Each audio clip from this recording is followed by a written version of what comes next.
Manchester টেস্টে এক অবিশ্বাস্য ড্র কিন্তু করলো ভারত। ইংল্যান্ডের বিরুদ্ধে চতুর্থ এবং ম্যানচেস্টারে একটা ক্রিটিক্যাল টেস্ট ম্যাচ খেলতে নামে কিন্তু ভারত।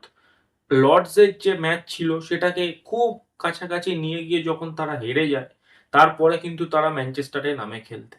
কিন্তু এইখানে খেলতে নেমে ইন্ডিয়ার জন্য কিন্তু এই ম্যাচটা একদম ভালোভাবে যাচ্ছিল না। শুভমান গিল ক্যাপ্টেন, প্রথম ইনিংসে রান পায় না এবং ইংল্যান্ড একটা বড় স্কোরের রান কিন্তু লিডে নিয়ে নেয়। কিন্তু তারপরে পঞ্চম দিনে এসে এক অবিশ্বাস্য ঘটনা ঘটায় ভারতীয় দলের মিডল অর্ডার ব্যাটসম্যানরা। এবং বলাই বাহুল্য, এরা কিন্তু ব্যাটসম্যান না, এরা সকলেই অলরাউন্ডার। এবং ইন্ডিয়ার যে একটা ক্রাইসিস ছিল অলরাউন্ডার নিয়ে, সেটা কিন্তু কোথাও গিয়ে এই ম্যাচের পরে অনেকটাই মিটেছে বলে আমার মনে হয়। কারণ বলতেই হবে, চতুর্থ টেস্ট ম্যাচ যখন থেকে শুরু হয়, ভারত ফার্স্টে ব্যাটিং পায় এবং ভারতের যখন আমি ব্যাটিংটা দেখব, ফার্স্ট ইনিংসে যদি ভারতের ব্যাটিং দেখি, এসএসবি জয়সওয়াল 58, কেএল রাহুল 46, সাই সুদর্শন এই ম্যাচে খেলে করুণ নায়ারের জায়গায়, যে বানায় 61 রানস। শুভমান গিল প্রথম ইনিংসে flop, 12 runs only. Rishabh Pant, এইখানে একটা ঘটনা বলতে হয়। ঋষভ পান্ত, এই যে 54 রানস ঋষভ পান্ত করেছে, ঋষভ পান্ত কিন্তু পা থেকে রক্ত বেরোয়। ঋষভ পান্ত কিন্তু রীতিমতো স্ট্রেচারে করে বাইরে নিয়ে যাওয়া হয় ফার্স্ট ইনিংসে মাঝখানে, কিন্তু তারপর সে আবার আসে এবং সে 50টা করে, ইনিংসটা কমপ্লিট করে। এবং বলতেই হবে, ঋষভ পান্ত ছাড়াও Jadeja 20 run, Shardul Thakur 41 run, Washington সুন্দর 27 এবং জসপ্রীত বুমরা ও মোহাম্মদ সিরাজের সিঙ্গেল ডিজিট কন্ট্রিবিউশন দিয়ে ভারত কিন্তু প্রথম ইনিংসে 358 রান করে, 358 রানস। কম নয়। ইংল্যান্ডের মাঠে, ম্যানচেস্টারের মতো মাঠে রানটা ঠিকঠাক। কিন্তু জবাবে যখন ইংল্যান্ড ব্যাটিং করতে আসে, সেইখানেই কিন্তু একটা ঘটনা ঘটে। ইংল্যান্ড এইবারে এই ম্যাচটা যখন খেলতে নামে, জসপ্রীত বুমরা থাকা সত্ত্বেও নতুন বোলার খেলানো হয় আনসুল কম্বোজকে আকাশদ্বীপের জায়গায়, বাট কেউ কিন্তু তেমন একটা এফেক্টিভ হয় না। কারণ জ্যাক ক্রলি 113 বলে 84 রান করে 74 স্ট্রাইক রেটে, বেন ডাকেট 100 বলে 94 রান করে 94 স্ট্রাইক রেটে, ওলি পোপ 128 বলে 71 রান করে 55 স্ট্রাইক রেটে, এবং জো রুট 248 বলে 150 রানস করেন 60 স্ট্রাইক রেটে। এবং জো রুট দিনের পর দিন যেভাবে রান বার করছে ইংল্যান্ডের হয়ে, সে কিন্তু ইংল্যান্ডের হয়তো অবশ্যই গ্রেটেস্ট ব্যাটসম্যান হয়ে গেছে এবং খুব বেশি দিন যাবে না সে হয়তো সেকেন্ড পজিশনে চলে আসবে রিকি পন্টিং এর জায়গায়। হয়তো সচিন টেন্ডুলকারের পরেই জো রুটের স্থানটা চলে আসতে চলেছে টেস্ট ক্রিকেটে, কারণ জো রুট রান করেই যাচ্ছে, তার আউট অফ ফর্ম আসছেই না হঠাৎ করে। এবং তারপর বলাই বাহুল্য, হ্যারি ব্রুক খারাপ খেলে। বেন স্টোকস 141, যাকে নিয়ে এত কথা হচ্ছিল তার ব্যাটিং কোথায় গেল, তার ব্যাটিং শেষ হয়ে গেছে এই সেই, সে কিন্তু যোগ্য জবাব দেয়, 141 রান করে। জো স্মিথ এই ম্যাচে চলে না। লিয়াম ডজন 26 রান করে এবং লাস্টের দিকে এসে ব্রাইডন কার্সও 54 বলে 47 রান করে। এবং বলাই বাহুল্য, ইন্ডিয়ার বোলিং যদি দেখা যায়, জসপ্রীত বুমরা 33 ওভার বোলিং করে 112 রান দিয়ে মাত্র 2 উইকেট নিতে পারে। কিন্তু 33 ওভার বোলিং, মানে বুঝতে পারছেন ওয়ার্কলোডটা কিভাবে জসপ্রীত বুমরার ওপর পড়েছে। আনসুল কাম্বোজ ফ্ল্যাট, আমি বলবো না খুব একটা এফেক্টিভ ডেবিউ ম্যাচ ছিল, 18 ওভারে 89 রান দিয়ে মাত্র 1 উইকেট। মোহাম্মদ সিরাজ একটা ম্যাচ ভালো খেললে একটা ম্যাচ তার এরকম ডিবলি যাবেই, এটা আমি লক্ষ্য করেছি। 30 ওভার বল করে 140 রান দেয়, মাত্র 1 উইকেট নেয়।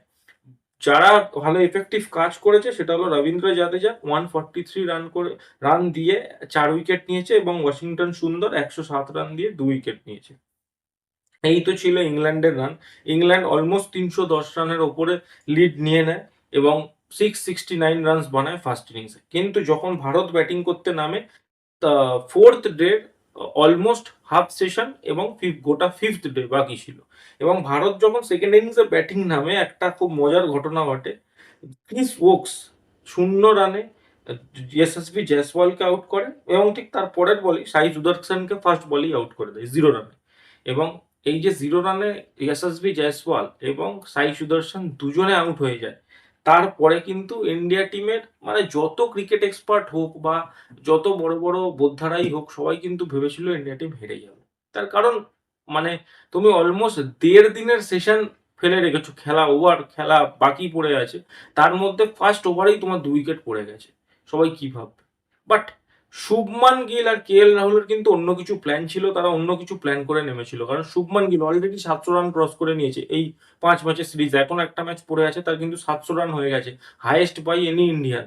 শুভমান গিল কিন্তু এই রেকর্ডটা করেছে। বাট এই ম্যাচে এই ইনিংসটা কেন এতটা ইম্পর্টেন্ট, তার কারণ কেএল রাহুল মেন ওভার কাটাবার জন্য খেলছিল। কেএল রাহুল 230টা বল খেলে মাত্র 90 রান করে এবং 39-এর স্ট্রাইক রেটে। বলতেই হবে একটা কিন্তু চেতেশ্বর পূজারার ভাইব কেএল রাহুলের মধ্যে দেখা যায় এই ইনিংসটাতে।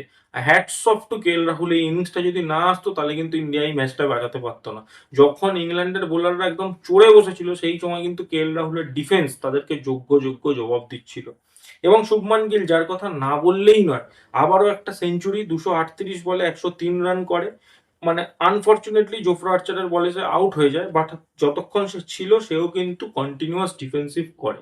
এবার কেএল রাহুল আর শুভমান গিল দুজনের আউট হয়ে যাওয়ার পরে ফিফথ ডেতে, কারণ ফোর্থ ডে এরা দুজনে কিন্তু খেলে কাটিয়ে দিয়েছিল, ইন্ডিয়ার আর কোনো উইকেট ফেলতে দেয়নি। বাট ফিফথ ডের একদম শুরুতেই কেএল রাহুল আউট হয় এবং তার কিছুক্ষণ পরেই কিন্তু শুভমান গিল আউট হয়। এবং সব ভারতীয় ফ্যানরা ভেবেছিল আর কতক্ষণ, আর কতক্ষণ, টিম ইন্ডিয়া আর কতক্ষণ, সারা দিনের খেলা পড়ে আছে।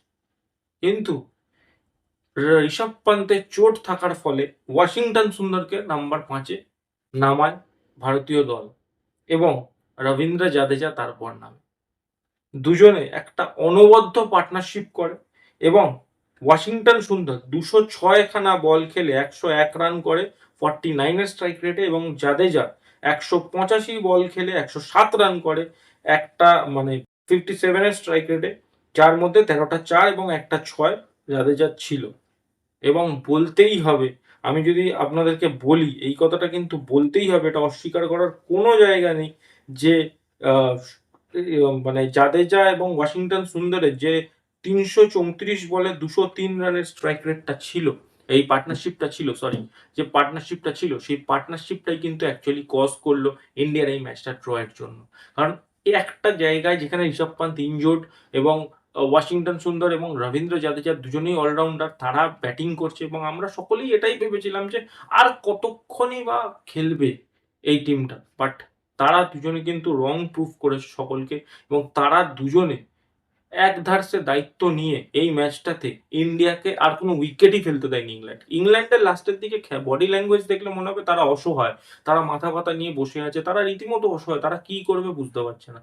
এতটাই ভালো ইনিংস খেলেছে জাদেজা, 4 উইকেট নিয়েছে এবং 100 রানের ইনিংস খেলেছে। এবং এটা কিন্তু আমাকে বলতেই হচ্ছে, Ravindra Jadeja is the proper allrounder in test. একে জাদেজাকে কোনোভাবেই তুমি বোলিং অলরাউন্ডার বা ব্যাটিং অলরাউন্ডার বলতে পারবে না। জাদেজা হচ্ছে প্রপার অলরাউন্ডার। তার কারণ সে বিদেশে সেনা কান্ট্রিজে রান বানাচ্ছে, ঘরের মাঠে রান বানাচ্ছে, সেনা কান্ট্রিজে উইকেট নিচ্ছে, ঘরের মাঠে উইকেট নিচ্ছে। আর জাদেজার ফিল্ডিং নিয়ে যতটা কম কথা বলা যায় ততটাই ভালো, কারণ জাদেজার মতো ফিল্ডার আমার মনে হয় এখন ইয়াং ইন্ডিয়ান ক্রিকেটারদের মধ্যেও কেউ নয়, সে এতটাই গান ফিল্ড। তো জাদেজা আমার ডেফিনেটলি একটা বড় প্লাস পয়েন্ট, বড় পজিটিভ। অ্যান্ড ওয়াশিংটন সুন্দরও একটা বড় পজিটিভ, সেও দেখিয়ে দিয়েছে সেও ব্যাটিং করতে পারে। তবে একটা জিনিস কিন্তু বলতেই হচ্ছে, ইন্ডিয়ার জন্য কিছু নেগেটিভ পয়েন্টসও আছে, যেমন ইন্ডিয়ার বোলিং। আনসুল কম্বোজ, মোহাম্মদ সিরাজ এবং জসপ্রীত বুমরা, এই তিনজনের মধ্যে কিন্তু সেইভাবে বোলিং পার্টনারশিপ ভালো হয়নি। বুমরা একেবারেই ফ্ল্যাট, সিরাজও একেবারেই ফ্ল্যাট ছিল এবং আনসুল কম্বোজকে দেখেও খুব একটা এফেক্টিভ মনে হয়নি। সো ইন্ডিয়াকে যদি ফিফথ ম্যাচে কামব্যাক করতে হয় তাদের বোলিং এর ওপর স্পেশালি কাজ করতে হবে। শার্দুল ঠাকুর ডেফিনেটলি একটা গুড ইনক্লুশন, বাট তারও খুব একটা ইম্প্যাক্ট আমি দেখতে পাইনি, তাকে দিয়ে খুব বেশি বোলিংও করায়নি শুভমান গিল। এটাও একটা বড় কিন্তু প্রশ্ন চিহ্ন। তো কি শার্দুল ঠাকুর কি আবার ড্রপ হতে চলেছে নাকি ফিফথ ম্যাচে, সেটাও দেখতে হবে। এবং একটা জিনিস কিন্তু বলতেই হচ্ছে যে জাদেজা এবং ওয়াশিংটন সুন্দর খুব ভালো ব্যাটিং করে হয়তো তারা তাদের ফিফথ ম্যাচের জন্য স্পটটা বুক করে নিয়েছে, but wicket taker bowling option কিন্তু ইন্ডিয়ার কাছে খুব একটা নেই। কুলদীপ যাদব একটা অপশন, যেহেতু স্পিনার আমার মনে হয় না তাকে আর টিমে খেলানো হবে, বাট অবশ্যই সে একটা অপশন ছিল। এবং দেখতে হবে ফিফথ ম্যাচে বোলিং এ যদি কোনো চেঞ্জেস হয় তাহলে কে আসে, কারণ আকাশদীপ অলরেডি ইনজোর্ড আপনারা জানেন। সো কে আসে সেইটাই কিন্তু দেখতে হবে, এই বিষয়টা কিন্তু রয়েই যাচ্ছে। সো এবার যদি বলি ফিফথ ম্যাচে ব্যাটিং, অবশ্যই ব্যাটিং সাই সুদর্শন একটা ইনিংস ভালোই খেলেছে, দেখতে হবে এর পরের ম্যাচে যদি চান্স পায় সে কেমন খেলতে পারে। ইয়াশাসভি জয়সওয়ালকে কিন্তু এবার বড় রান করতে হবে। সে প্রথম দিকে ভালো খেললেও তারপর কিন্তু ধীরে ধীরে তার গ্রাফটা পড়েছে। তাকে কিন্তু এবার একটু বড় রান করে দেখিয়ে দিতে হবে তার ক্যাপাবিলিটিটা সে কতটা। কারণ সে অস্ট্রেলিয়াতে কিন্তু যথেষ্ট ভালো খেলেছিল। ঋষভ পান্তের ওপর একটা সাসপেনশন থাকবে। ঋষভ পান্ত কি আদৌ 5th ম্যাচে খেলতে পারবেন নাকি ধ্রুব জুরেল তার জায়গায় খেলবে? এই সাসপেনশনটা কিন্তু রয়েই যাচ্ছে। এবং অবশ্যই ইন্ডিয়ার বোলিং যেটাকে কিন্তু ইমপ্রুভ করতে হবে, নইলে কিন্তু ইন্ডিয়ার পক্ষে জেতা 5th ম্যাচটা মুশকিল হয়ে যাবে। এবং 5th ম্যাচ যদি ইন্ডিয়া না জিততে পারে তাহলে কিন্তু সিরিজটা সেই ইংল্যান্ড জিতে যাবে এত ভালো ফাইটিং, এত ভালো খেলার পরেও। এই বলেই আমি এই ভিডিওটা শেষ করব। ডেফিনেটলি আপনাদের এই ভিডিওটা কেমন লাগলো অবশ্যই কমেন্ট করে জানান। ইন্ডিয়ার এই ঐতিহাসিক ম্যানচেস্টার টেস্ট ড্রয়ের যে বিষয়টা সেটা আপনাদের কেমন লেগেছে অবশ্যই কমেন্টে জানাবেন। ভিডিওটা ভালো লাগলে লাইক করবেন, শেয়ার করবেন এবং চ্যানেলে নতুন হয়ে থাকলে চ্যানেলটাকে ডেফিনেটলি সাবস্ক্রাইব করবেন। কারণ cricket related content, cricket news এবং ক্রিকেটের ম্যাচ অ্যানালাইসিস কিন্তু এই চ্যানেলে নিয়মিত আসতেই থাকে। এই বলে আমি ভিডিওটা শেষ করছি। ধন্যবাদ।